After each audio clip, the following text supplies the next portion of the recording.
Frazier, someone who works or used to work for Steve Harvey, leaked a memo that he passed along to his staff indicating that he did not, under any circumstance, want them to approach him unless they make an appointment. For those of you who maybe missed that story, the memo said the following: there will be no meetings in my dressing room, no stopping by or popping in, no one. Do not come to my dressing room unless invited. Do not open my dressing room door. And then we did not add the caps. He added the caps in the memo. If you open my door, expect to be removed. I have been taking advantage of my lenient policy in the past. This ends now, no more. I am seeking more free time for me throughout the day. Everyone, do not take offense to the new way of doing business. It's for the good of my personal life and enjoyment. Yeah, man, I would love to have worked on the Steve Harvey show next time, because I would love to have had information that he needed and just not given it to him. Did you make an appointment before you I came tried. to I ask knew me I for couldn't this stop you, information? so I knew you had the guest names wrong, but I knew you didn't want to be stopped, so I just let that go on the air.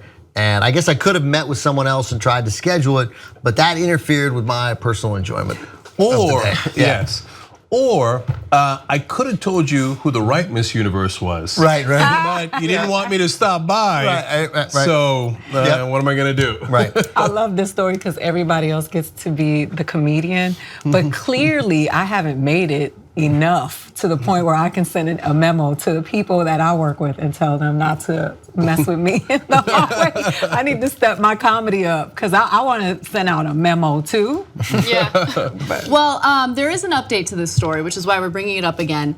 Apparently, Entertainment Tonight gave him a call and asked him what he thought about this whole leak and whether or not he apologizes. And let me go ahead and read you what he had to say. I don't apologize about the letter, but it's kind of crazy what people who took this thing and ran, man. I just didn't want to be in this prison anymore where I had to be in the little room, scared to go out and take a breath of fresh air without somebody approaching me, so I wrote the letter.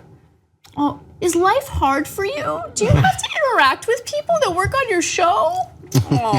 So this is a touchy subject for me because I'm a stand-up comedian and we are often held accountable for what we say, and some of us are called haters. But I will say this is what I will say when I hear things like this.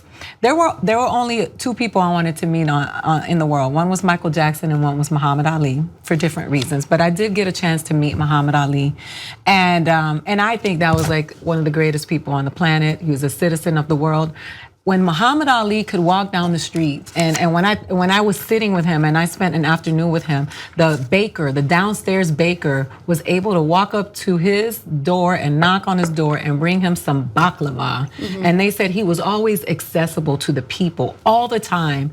And that was probably one of the most famous people on the planet. Oh, he's the most famous person in the world for a while. To be able to do that, and I just think that when people ask me like, what kind of fame do you want, or fame is not what I seek, but I would love to be Muhammad Ali versus Michael Jackson, because while Michael Jackson ran from the people, Muhammad walked with them. So I think about this and I think like ultimate foolishness. Like that's the dissent that you create in your camp, and that's how your shit gets leaked. And people, if you were a nice guy, then people wouldn't send this out. That's right. Also, there's a way, first of all, you need a chief of staff to send that a memo out. And there's just a way to do it. Like you could even say, because he's clearly got some issues, like feeling ambushed all the time, Absolutely. right? So guy wants his privacy and you're hosting a show. Okay, that's all right. Yeah. You can, having to walk down the hall and have a zillion people walk up to you. Like, so you say then, hey, from 3 to 5 or from 1 to 3, I'm actually gonna want some downtime. Absolutely. And so, go talk to Mark and Mark will see about it. I'm sorry if it makes me shut off, but man, before the show, I just need to be by myself and I need to be in a good headspace. I know you're all working hard. Thanks. And that's it. And it's just a way to, and then you get what you want, and you get what you want. But instead, you seem like a lunatic, like Sylvester Stallone telling the household staff not to make eye contact with him. So my favorite part of the original letter was that, now, I've obviously been far too lenient so far. Yeah, right. Oh. Really? Who believes Steve Harvey's been too lenient? Okay. Ben Carson. But you know what? Your speech, Ida, had the reverse effect on me. Like, I want to be Steve Harvey famous. Where I'm like, no, you're not even allowed to come close to me. Okay, that's how famous I am. No. Look, you gotta be a decent human being no matter how famous you are. And this isn't about the public either. It's not even about Ali walking on the streets. This is the people who work for him. Yeah, like my whole job's to make you look good, Dick. You know, well, apparently it's near impossible. Good. I love how it starts. Good morning, everyone. Welcome back. Right? Okay, good start. I'd like you all to review and adhere to the following notes and rules for season 5 of my talk show. Like, again, I get it. It's the Steve Harvey show. He's the host. Just say the words of our show.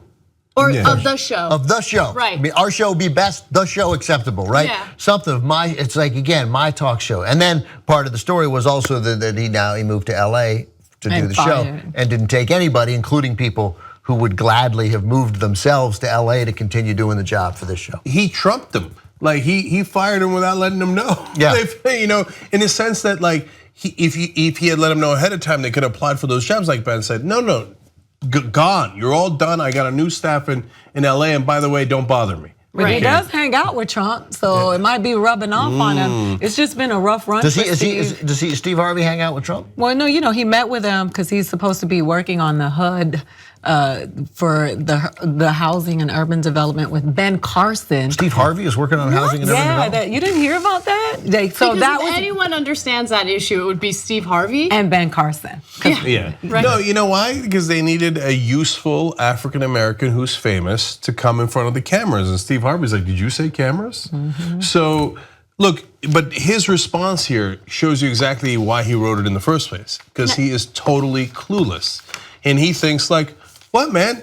Why did they run with this? Why are people paying attention to this memo? I don't get it. So let me give you a little bit more of his response because I really want to get this in real quick. He says, look, man, I'm in my makeup chair. They walk in the room. I'm having lunch. They walk in. They don't knock. I'm in the hallway. I'm getting ambushed by people with friends that come to the show and having me sign this and do this. I just said, wait a minute. And in hindsight, I probably should have handled it a little bit differently. That last part was the only time that he showed maybe a tiny bit of remorse. But he feels like, like people should, I don't know, like you have to be super entitled to be able to have a conversation with him. You know what I'm saying? I'm having lunch, they walk in, they don't knock. They work for you, you're at work doing a show. They're trying to make your show better. You know how some bosses have an open door policy? He's got a very closed door policy. Oh man, he's got a no door policy. Set up an appointment and I'll pencil you in policy. Don't wait in the hallway to talk to me. What, so like, hey man, were you waiting in the hallway to talk to me? No, I'm just in the hallway, man.